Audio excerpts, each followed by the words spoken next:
قائم مقام پاکستانی سفیر مراکش رابعہ قصوری کا یہ کہنا ہے کہ مراکش کے حکام نے 10 پاکستانیوں کی تفصیلات فراہم کی ہیں۔ آج سفارت خانے کے حکام اسپتال جا کر ریکارڈ چیک کریں گے۔ حادثے میں 35 افراد زندہ بچے ہیں۔ بچ جانے والے افراد میں کتنے پاکستانی ہیں اور ان کی تفصیلات آج پتہ چل سکیں گی۔ زندہ بچ جانے والوں سے پاکستانی سفارت خانے کے حکام آج ملاقات کریں گے۔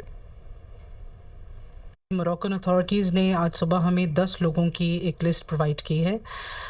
اس لسٹ میں according to them all of them are Pakistanis, لیکن ہمارے پاس جو ریکارڈ اویلیبل ہے پاکستانیوں کا اس کے ساتھ وہ کمپلیٹلی میچ نہیں کر رہا۔ دوسرا یہ کہ موراکن اتھارٹیز نے بتایا ہے کہ out of that incident 35 survivors بھی ہیں جو ایک کیمپ میں موجود ہیں۔ Not all of them are Pakistanis, اور ان کے پاس ان کی کوئی ڈیٹیلز نہیں ہے۔ سو ہمارے آفیشلز وہاں پر بھی جائیں گے and they will interview each one of them to understand their verification, national verification status. یہ صرف سروائیورز سے بات کرنے کے بعد I will be better position to explain to you کہ ایگزیکٹلی ہوا کیا، کتنا نمبر تھا، ان میں سے کتنے جو ہیں وہ بچ پائے ہیں۔ اور جیسے میں نے کہا اٹس اے ڈیولپنگ اسٹوری، ہو سکتا ہے کچھ اور لوگ بھی وہ ریکور کر پائیں۔